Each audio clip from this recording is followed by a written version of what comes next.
नमस्कार दोस्तों, कैसे हैं आप। साथियों, हम जानते हैं कि हिंदू धर्म में श्राद्ध का बहुत ही महत्व होता है। ऐसा माना गया है कि जन्म लेने के बाद प्राणी पर 3 प्रकार का ऋण होता है। पहला देव ऋण होता है, दूसरा ऋषि ऋण और तीसरा पितृ ऋण होता है। तो पितृ पक्ष के जो 16 दिन होते हैं उनमें श्राद्ध कर्म करके और इन तीनों ऋणों से व्यक्ति मुक्त हो सकता है। ऐसा भी माना गया है कि चंद्रमा की उधर कक्षा में पितृलोक स्थित है, जहाँ पर हमारे सभी पितृ निवास करते हैं, परंतु हम उन्हें आंखों से नहीं देख सकते हैं। जब जीवात्मा अपने स्थूल शरीर से पृथक होती है तो उस स्थिति को हम मृत्यु कहते हैं। हिंदू मान्यताओं के अनुसार ऐसा माना गया है कि 1 वर्ष तक प्राय सूक्ष्म जीव को शरीर नहीं मिलता है और मोहवश सूक्ष्म जीव अपने परिवारजनों एवं घर के आसपास ही फिर घूमता रहता है। तो श्राद्ध कर्म करने से उस सूक्ष्म जीव को तृप्ति मिलती है और इस अनुष्ठान में हम श्राद्ध से ब्राह्मण को भोजन पदार्थ खिलाते हैं, गरीब को भोजन खिलाते हैं, तो जो पितृ हैं वो तृप्त होते हैं। ऐसा भी कहा जाता है कि श्राद्ध पक्ष में यम देवता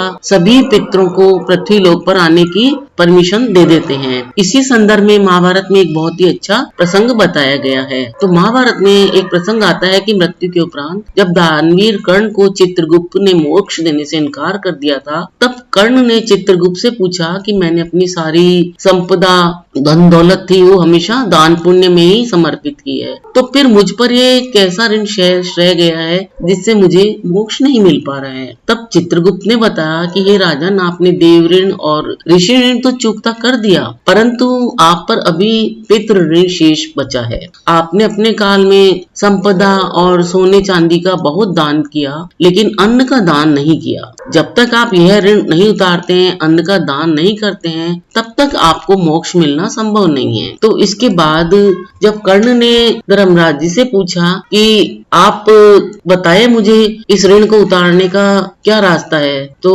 उन्होंने दानवीर कर्ण को एक व्यवस्था बताई कि आप 16 दिनों के लिए वापस पृथ्वी पर जाकर अपने ज्ञात एवं अज्ञात पितरों को प्रसन्न करने के लिए विधिवत श्राद्ध तर्पण तथा पिंड दान करके आए तो आपको मोक्ष की प्राप्ति हो सकती है। तो धर्मराज की बात सुनकर दानवीर कर्ण ने वैसा ही किया। तो उसके बाद फिर उन्हें मोक्ष मिला, कर्ण को मोक्ष मिला। ऐसा धारणा है, ऐसा कहा जाता है कि तभी से फिर श्राद्ध पक्ष की प्रथा भी प्रारंभ हुई। तो श्राद्ध पक्ष के दौरान हम अपने पितरों को, ब्राह्मणों को भोजन करा के, दान पुण्य करके, गरीबों को दान देके सभी तरह से हम उनको तृप्त कर सकते हैं, प्रसन्न करते हैं और उनका जो आशीर्वाद हुए है वो हम ले सकते हैं, ताकि हमारे घर में सुख शांति समृद्धि बनी रहे और हमारे जो पितृ हैं वो हमेशा शांत और तृप्त रहें। तो दोस्तों, आपको ये जानकारी कैसी लगी? अगर आपको जानकारी अच्छी लगी हो तो इसे लाइक और शेयर करना ना भूलें। अगर आप मेरे चैनल पर पहली बार आए हैं तो इसे साथ ही सब्सक्राइब भी कर लें। अपना अमूल्य समय देकर वीडियो देखने के लिए आपको